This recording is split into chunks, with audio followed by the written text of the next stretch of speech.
देखिए, आपको समझना चाहिए यंत्र शब्द का आपके लिए क्या अर्थ है।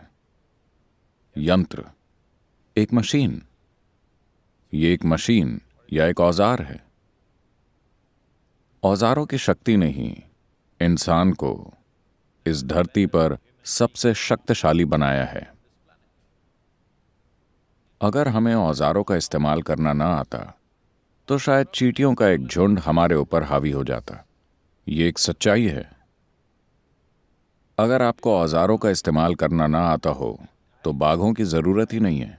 उनकी आज सुरक्षा करनी पड़ रही है क्योंकि इंसान औजार का इस्तेमाल कर सकते हैं। लोगों के मन में हमेशा यही कल्पना होती है कि बाघ मतलब काम खत्म। But tiger needs to be saved. पर बाघों को इन कमजोर इंसानों से बचाना पड़ रहा है क्योंकि हम औजारों का इस्तेमाल कर सकते हैं।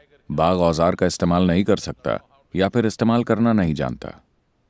तो हमारे बनाए गए औजारों और मशीनों ने हमें वो बनाया है जो हम हैं। और ये मशीनें किस तरह की हैं जो हमने बनाई हैं? हमारे द्वारा बनाई गई हर मशीन केवल उन मौजूदा योग्यताओं का विस्तार है जो हमारे पास पहले से हैं। क्योंकि मैं बात कर सकता हूं तो एक माइक्रोफोन है, एक टेलीफोन है।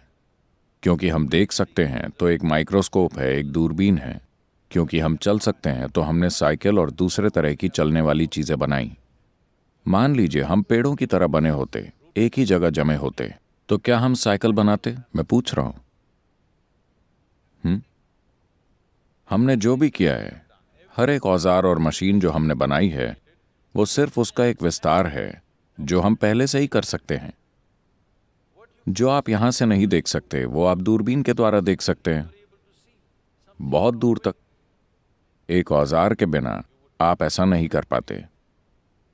आप जिन देवी की बात कर रहे हैं उन्हें या ध्यानलिंग को जब मैं एक औजार कहता हूं तो देवी भक्त कहेंगे, सद्गुरु ऐसा मत कहिए, देवी हमारी मां से भी बढ़कर है, आप उन्हें औजार नहीं कह सकते।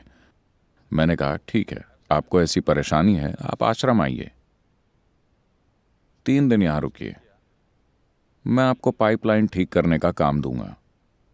पाने, चरखी वगैरह नहीं दूंगा। आप अपने हाथों और अपने दांतों का इस्तेमाल कीजिए।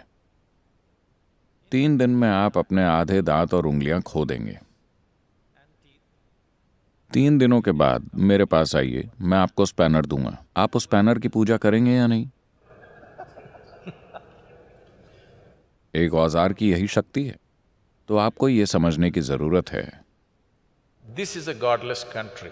कि यह भगवान रहित देश है। लेकिन हमारे यहाँ 3 करोड़ 30 लाख देवी देवता हैं क्योंकि हम भगवान को बनाने की तकनीक जानते हैं।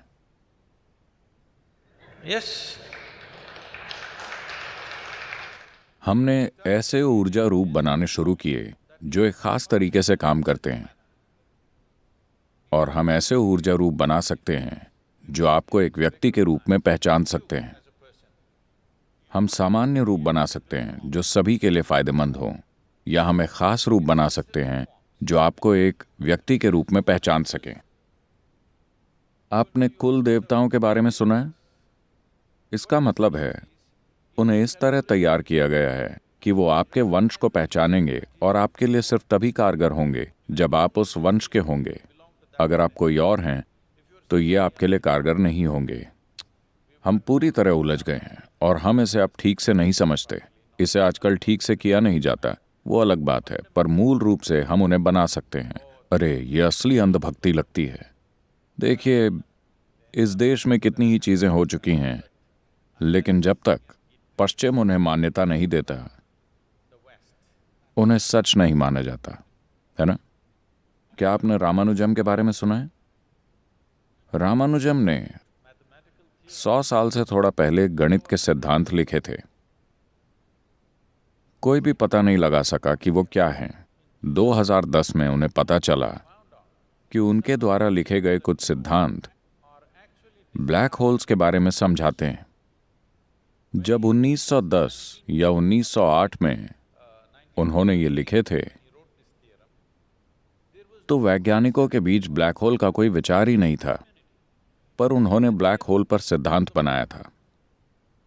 वो अपने बिस्तर पर बैठे थे, यहां तक कि उनकी मृत्युशैया पर भी उनसे सिर्फ गणित बाहर आती रही।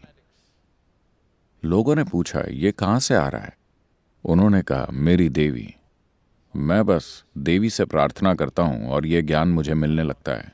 अगर इन देवताओं को ठीक से प्रतिष्ठित किया गया है, अगर जरूरी विज्ञान का इस्तेमाल किया गया है, तो ये अस्तित्व तक ले जाने वाली खिड़कियां हैं। आपको ये खास खिड़की खोल सकते हैं और विभिन्न आयामों में ब्रह्मांड तक पहुंच सकते हैं। तो जीवन के अलग अलग पहलुओं के लिए हमने अलग अलग तरह के औजार या मशीनें बनाई हैं। इसीलिए भारत में सभी देवताओं को यंत्र भी कहा जाता है। लेकिन फिर भक्ति आंदोलन आया। जब भक्ति आंदोलन आया, भक्त या डिवोटी विज्ञान की परवाह नहीं करते, उनकी भावना ही सब कुछ होती है। तो कोई भी जिसके पास पत्थर और छेनी थी, उसने जरूरी विज्ञान के बिना अपनी खुद की चीजें बनानी शुरू कर दी। इसीलिए भक्ति आंदोलन की वजह से सब बहुत अस्त व्यस्त हो गया, क्योंकि ये एक अलग तरह का आंदोलन था। वरना ये पूरी प्रक्रिया एक बहुत ही गहरा विज्ञान है।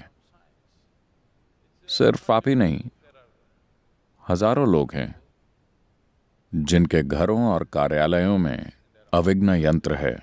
अगर आप उनकी कहानियां सुनेंगे तो आप विश्वास नहीं करेंगे जो चीजें उनके साथ हो रही हैं, क्योंकि ये एक शक्तिशाली उपकरण है।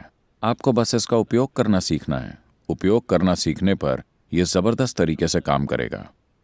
सबसे अच्छी चीज आप ये कर सकते हैं कि आप खुद को वैसा बना लें, पर इसके लिए थोड़ा काम करना पड़ेगा।